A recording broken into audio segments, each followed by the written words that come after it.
Puji syukur kita panjatkan buat pagi hari ini, di mana penyertaan Tuhan, lewatan Tuhan dalam kehidupan kita, sehingga saat ini kita bisa bernafas dan bisa melakukan segala pekerjaan yang Tuhan berikan kepada kita.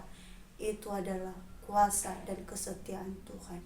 Sebelum kita membacakan kebenaran firman Tuhan untuk kita semua, saya akan memperkenalkan diri terlebih dahulu. Perkenalkan, nama saya Meldianinduro, NIM 2023-329.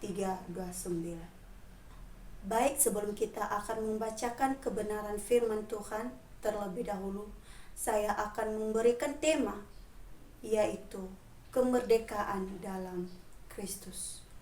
Temanya adalah kemerdekaan dalam Kristus. Baik saudara-saudara yang terkasih dalam nama Tuhan Yesus Kristus, kita akan membuka Alkitab kita dari Roma pasal 6 ayat 18. Berbunyi demikian: kamu telah dimerdekakan dari dosa dan menjadi hamba kebenaran. Dan saya akan membacakan sekali lagi untuk kita dari Alkitab Roma pasal 6 ayat 18, berbunyi demikian: kamu telah dimerdekakan dari dosa dan menjadi hamba kebenaran.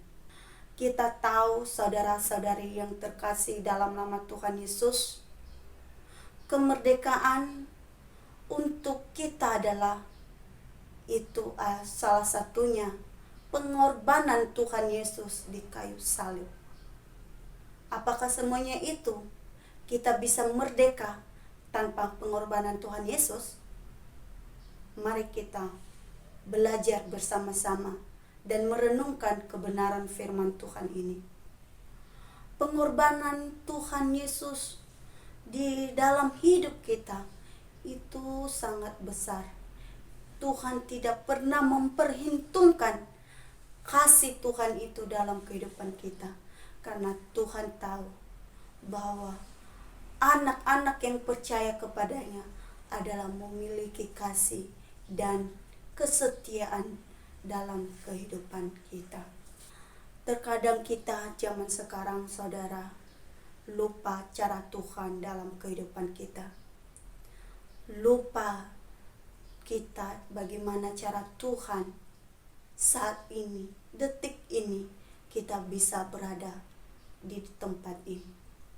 Itu adalah sebuah kasih dan kesetiaan Tuhan dalam kehidupan kita, sehingga saat ini kita akan mengalami kemerdekaan itu, karena Yesus sudah merdeka terlebih dahulu untuk kita. Terkadang manusia saat ini, saudara, tidak tahu kemerdekaan bagaimana, atau kemerdekaan kepribadiannya sendiri atau kemajuan pribadinya sendiri, tanpa memikirkan pengorbanan Tuhan Yesus. Apakah hebatnya kita? Apakah kekuatan kita sehingga kita bisa merdeka? Bukan, saudara. Karena pengorbanan dan kesetiaan Tuhan dalam kehidupan kita, sehingga saat ini kita akan sudah dimerdekakan oleh Tuhan. Baik saudara, kita akan belajar 2 poin dari Alkitab ini. Dari Roma ini kita akan belajar 2 poin. Poin yang pertama yaitu dibebaskan dari dosa. Poin yang pertama yaitu dibebaskan dari dosa. Dibebaskan dari dosa maksudnya apa, saudara? Dibebaskan kita dari dosa karena Tuhan sudah rela untuk menebuskan dosa kita, sehingga dia disalibkan dan dicabut. Itu suatu tanda Tuhan mengasih kepada kita bahwa dosa-dosa kita yang ada di dunia ini, Tuhan sudah menghapuskan itu semua bagi kita. Terkadang kita tidak menyadari itu semuanya, saudara, karena kita hidup lebih asik di duniawi. di dalam duniawi dan tidak memikirkan perkataan Tuhan atau perintah Tuhan yang Tuhan sudah memberikan perintah untuk kita. Terkadang saudara, pada zaman saat ini hidup dalam duniawi. Tanpa Tuhan saudara, kita tidak bisa apa-apa. Tanpa pengorbanan Tuhan, kita tidak bisa apa-apa. Percayalah bahwa Tuhan adalah juru selamat kita. Berpeganglah dalam pengharapan Tuhan, karena Tuhan adalah setia dan adil untuk kita. Jangan pernah meninggalkan Tuhan sedetik pun. Jangan pernah meninggalkan Tuhan dalam senang. Jangan saudara.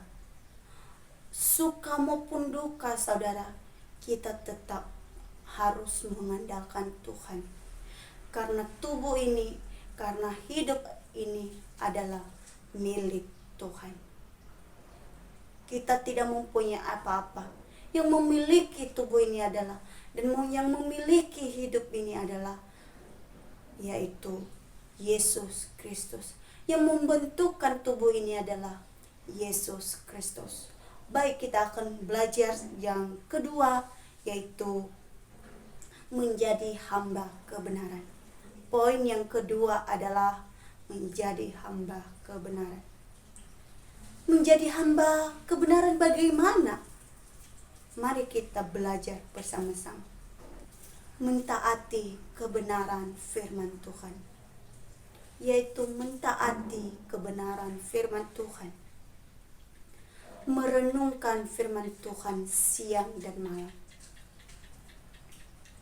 Karena Tuhan adalah yang selalu satu-satunya yang selalu menemani kita dari kandungan ibu sehingga kita merajak dewasa. Itu semua karena kasih dan pertolongan Tuhan yang begitu luar biasa dalam kehidupan kita saudara. Pada saat ini kemerdekaan ialah suatu pengorbanan Yesus Kristus untuk kita. Untuk dia salibkan di kayu salib untuk menebuskan setiap dosa manusia yang ada di dunia ini. Maka dari situ saudara-saudari, saya ajak saudara-saudari semua terus bertekun dan berdoa. Selalu terhubung dengan Tuhan dan mencari Tuhan. Sehingga Tuhan adalah yang selalu memberikan jalan yang terbaik untuk kita. Jangan pernah bimbang saudara. Jangan pernah ragukan kesetiaan Tuhan. Karena Tuhan sudah lebih dahulu mengetahui apa yang kita mau. Sebagai refleksi untuk kita semua saudara, mari saya ajak saudara-saudari semua tetap mengandalkan Tuhan, selalu terhubung dengan Tuhan, selalu mencari Tuhan, dan jangan pernah tinggalkan Tuhan sedetik pun, karena Tuhan adalah pengharapan kita untuk semua yang percaya kepadanya. Terima kasih.